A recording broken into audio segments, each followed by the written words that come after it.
लेकिन वो न्यूक्लियाई जिनमें या तो प्रोटॉन का नंबर इवन हो और न्यूट्रॉन ऑड हो, या प्रोटॉन ऑड हो न्यूट्रॉन इवन हो, यानी कि जो सम है वो सबका प्रोटॉन और न्यूट्रॉन का जो सम आ रहा है that should be odd. Even odd भी ऑड आएगा और ऑड इवन भी ऑड आएगा। जैसे मान लीजिए हमारे पास C13 है, कार्बन 13 है, इसमें 6 न्यूट्रॉन है और 6 ही प्रोटॉन है, तो टोटल 6 इसमें प्रोटॉन है और 7 इसमें न्यूट्रॉन है, तो टोटल इसका मास कितना आ गया 13, ऑड नंबर में आ गया। तो C13 जो है जिसमें 7 न्यूट्रॉन और 6 प्रोटॉन है, टोटल 13 इसका मास है। C17 उसका जो स्पिन क्वांटम नंबर है वो इस तरह से फ्रैक्शन में आएगा और वो हम कहते हैं कि ये NMR एक्टिव है। लाइकवाइज प्रोटॉन है, प्रोटॉन में न्यूट्रॉन नहीं होता है और एक प्रोटॉन होता है, तो टोटल मास भी 1 हो गया, this is NMR active. Fluorine में इसमें भी और 9 नंबर इसका प्रोटॉन का है और 10 इसमें न्यूट्रॉन्स है, तो टोटल ऑड नंबर आ गया 19 and this is are NMR active.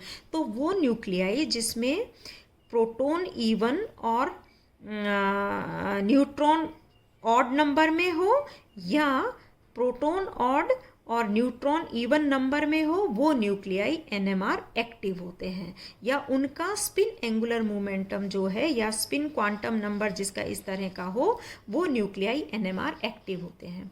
तो एक तो हमारी ये कंडीशन है जो रेजोनेंस के लिए कि जो न्यूक्लियाई है that should be NMR active nuclei, उस न्यूक्लियाई को NMR एक्टिव होना चाहिए या उनमें प्रोटॉन और इलेक्ट्रॉन, प्रोटॉन और न्यूट्रॉन का नंबर इस तरह से ऑड और इवन में होना चाहिए ताकि जो सम है वो ऑड आए, वो सारे न्यूक्लियाई NMR एक्टिव होंगे।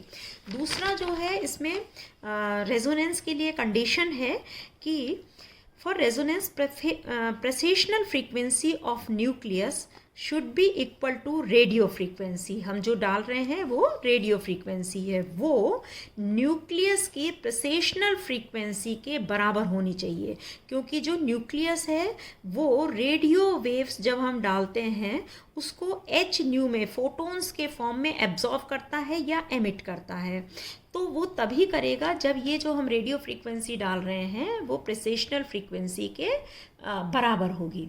और ये कब बराबर होगी उसके लिए हम क्या कर, या पहले हम आपको बताएं कि प्रेसेशनल फ्रीक्वेंसी क्या होती है।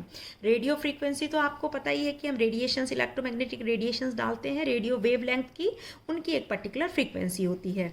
अब न्यूक्लियस की प्रेसेशनल फ्रीक्वेंसी क्या होगी, अगर मान लीजिए आपने कभी टॉप जो लट्टू होता है घुमाते हो आप लोग, अगर उसको आपने स्पिन करवाया तेजी से, वो अपने एक्सिस पर रोटेट होता है, और जब हम आप इसको ज़मीन पर रोटेट करते हैं तो यहाँ पर एक ग्रेविटेशनल फोर्स है, आपको पता है अर्थ में एक ग्रेविटेशनल फोर्स है, उसका भी, वो भी एक मैग्नेटिक फोर्स है, उसका एक एक्सिस होता है, और आपका जो स्पिनिंग बॉडी है, मतलब जो टॉप है वो एक्सिस पर स्पिन कर रहा है, तो स्पिनिंग बॉडी का भी एक एंगुलर मोमेंटम हो जाएगा, राइट। तो ये अपने एक्सिस पर रोटेट करता है जो स्पिनिंग बॉडी, और जब वो किसी बाह्य मैग्नेटिक फील्ड की प्रेजेंस में स्पिन करता है तो क्या होता है, ये अपने एक्सिस पर भी स्पिन कर रहा होता है, और ये जो बाह्य चुंबकीय क्षेत्र है उसका जो एक्सिस होगा उसके चारों तरफ भी स्पिन करेगा। मान लीजिए हमारा ये एक्सटर्नल ग्रेविटेशनल फोर्स है और ये हमारा टॉप है जो इस डायरेक्शन में ये स्पिन कर रहा है, वो यहाँ भी स्पिन कर रहा है और इसके चारों तरफ भी स्पिन कर रहा है। आप कभी ध्यान से देखो, आपने टॉप को रोटेट किया और वो जब स्टॉप होने वाला होता है, रोटेट करते करते रुकने वाला होता है, तेजी से रोटेट कर रहा है, तो आपने देखा होगा वो धीरे धीरे धीरे धीरे यूँ घूमता हुआ दिखता है आपको। पहले तो एक इस एक्सिस पर बस यहीं यहीं घूमता दिखेगा और बाद में धीरे धीरे आपको ये सर्कल थोड़ा सा बड़ा, मतलब वो यूँ, तो यहाँ पर वो जब इस एक्सिस से यूँ घूम रहा है, मतलब वो अपने एक्सिस पर भी स्पिन कर रहा है, और ये जो एक्सटर्नल ग्रेविटेशनल फोर्स का जो एक्सिस है उसके चारों तरफ भी स्पिन कर रहा है। तो ये जो एक्सटर्नल मैग्नेटिक फील्ड के चारों तरफ जो स्पिन करने की उसकी फ्रीक्वेंसी है, ये कहलाती है प्रेसेशनल फ्रीक्वेंसी। ये तो इसकी अपनी साइकिल पर सेकेंड हो गया कि अपने एक्सिस के चारों तरफ कितनी तेजी से घूम रहा है, और जो एक्सटर्नल मैग्नेटिक फील्ड के चारों तरफ कितनी तेजी से घूम रहा है वो उसकी हो गई प्रेसेशनल फ्रीक्वेंसी। लाइकवाइज एनएमआर में न्यूक्लियस जो है वो जब स्पिन करता है तो वो स्पिन करते समय एक तो अपने एक्सिस पर स्पिन करेगा, और दूसरा जो हम B0 एक्सटर्नल मैग्नेटिक फील्ड लगा रहे हैं उसके भी चारों तरफ स्पिन करेगा। तो ये जो उसके चारों तरफ स्पिन करता है दिस इज प्रेसेशनल फ्रीक्वेंसी। हम जो मतलब कितने साइकिल पर सेकेंड ये रोटेट कर रहा है। तो रेडियो फ्रीक्वेंसी और प्रेसेशनल फ्रीक्वेंसी ये जब इक्वल होंगी तभी केवल रेजोनेंस क्रिएट होगा।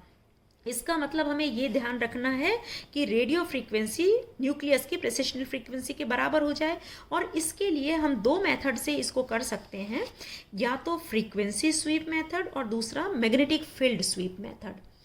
फ्रीक्वेंसी स्वीप मेथड में क्या होता है कि हम इलेक्ट्रोमैग्नेटिक रेडिएशंस जो हैं जो सोर्स से डालते हैं स्पेक्ट्रोमीटर में उसको स्वीप करते हुए मतलब चेंज करते हुए डालें।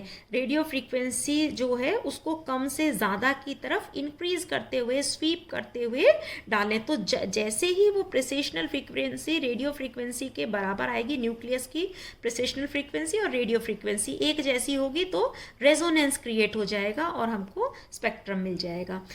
ये थोड़ा सा मुश्किल पड़ता है रेडियो फ्रीक्वेंसी को चेंज करते हुए डालना। तो दूसरा मेथड है मैग्नेटिक फील्ड स्वीप मेथड।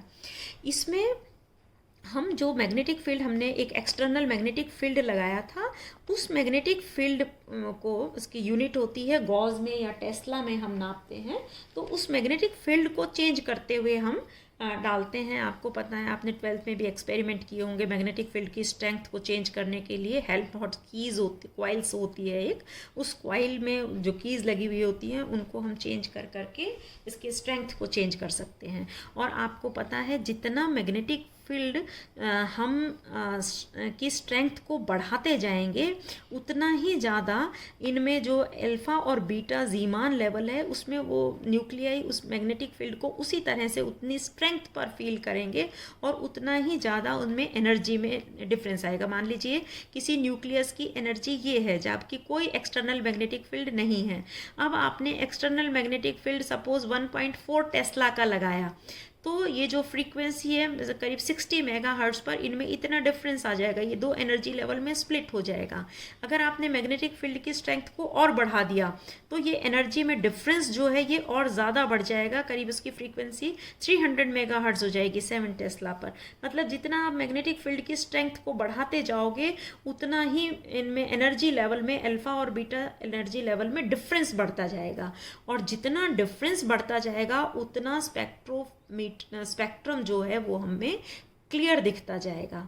कभी आपने अगर पढ़ा सुना हो MRI का नाम कि मेडिकल में कि हम MRI करवा रहे हैं किसी बॉडी पार्ट की, और उसमें आपने देखा हो जितनी भी ये भी मैग्नेटिक रेजोनेंस इमेजिंग है MRI, इसमें हम जितने ज़्यादा स्ट्रेंथ का MRI करवाएंगे मतलब उसका जो मैग्नेटिक फील्ड की स्ट्रेंथ है मान लीजिए वो 1.4 टेस्ला है ना, या मान लीजिए 5 टेस्ला का मैग्नेटिक फील्ड है, तो जितना मैग्नेटिक फील्ड की स्ट्रेंथ बढ़ाते जाएंगे वो उतना ही कॉस्टली होता जाता है, ज़्यादा उसका जो एपरेटस है दैट इज़ कॉस्टली। और सबसे बड़ी बात है कि जितना ज़्यादा मैग्नेटिक फील्ड की स्ट्रेंथ बढ़ाएंगे ये जो दो एनर्जी लेवल है इनमें डिफरेंस बढ़ेगा और पिक्चर की क्लैरिटी बढ़ते जाती है, ज़्यादा साफ पिक्चर आती है। तो मैग्नेटिक फील्ड पर डिपेंड करता है कि कितना ज़्यादा इनमें अल्फा और बीटा जीमान लेवल में डिफरेंस है। तो हम क्या करेंगे, जो फ्रीक्वेंसी है ये जैसे यहाँ पे 60 मेगाहर्ट्ज़ या 300 megahertz, this depends on magnetic field. तो हम मैग्नेटिक फील्ड को चेंज करते जाएंगे और जब मैग्नेटिक फील्ड की स्ट्रेंथ या जो उसके कारण फ्रीक्वेंसी चेंज हो रही है मैग्नेटिक फील्ड के कारण, और इससे जो रेजोनेंस न्यूक्लियस की फ्रीक्वेंसी रेडियो फ्रीक्वेंसी के बराबर हो जाएगी, तब हमें रेजोनेंस मिल जाएगा। तो प्रेसेशनल फ्रीक्वेंसी को रेडियो फ्रीक्वेंसी के बराबर करने के दो मेथड है, या तो हम फ्रीक्वेंसी को चेंज करते हुए डालें सोर्स से, या मैग्नेटिक फील्ड की स्ट्रेंथ को चेंज करते हुए डालें, और उससे इनडायरेक्टली ये फ्रीक्वेंसी चेंज हो जाती है। मतलब मैग्नेटिक फील्ड को चेंज करेंगे तो ये उसके डायरेक्टली प्रोपोर्शनल है, फ्रीक्वेंसी चेंज हो जाएगी और हमको रेजोनेंस मिल जाएगा। तो ऑर्गेनिक कंपाउंड्स में इस तरह से हम रेजोनेंस क्रिएट हो जाता है एनएमआर में और स्पेक्ट्रम मिल जाता है। हमारे जो मेन पढ़ते हैं, आपको पता है ऑर्गेनिक कंपाउंड में कार्बन, हाइड्रोजन, ऑक्सीजन, नाइट्रोजन, ये मेन होते हैं। मेन पार्ट जो है वो कार्बन और हाइड्रोजन न्यूक्लियाई का होता है। तो हम मेनली पढ़ते भी हैं या तो पीएमआर या तो सीएमआर। C13 कार्बन 13 आपको पता था, एक्टिव एनएमआर एक्टिव न्यूक्लियाई है C13, तो या तो इसको स्टडी करते हैं, या proton that is also NMR active nuclei, इसको स्टडी करते हैं। और आपके सिलेबस में प्रोटोन मैग्नेटिक रेजोनेंस स्पेक्ट्रोस्कोपी है, पीएमआर है, तो ये हम पढ़ेंगे proton magnetic resonance spectroscopy next chapter में। Thank you.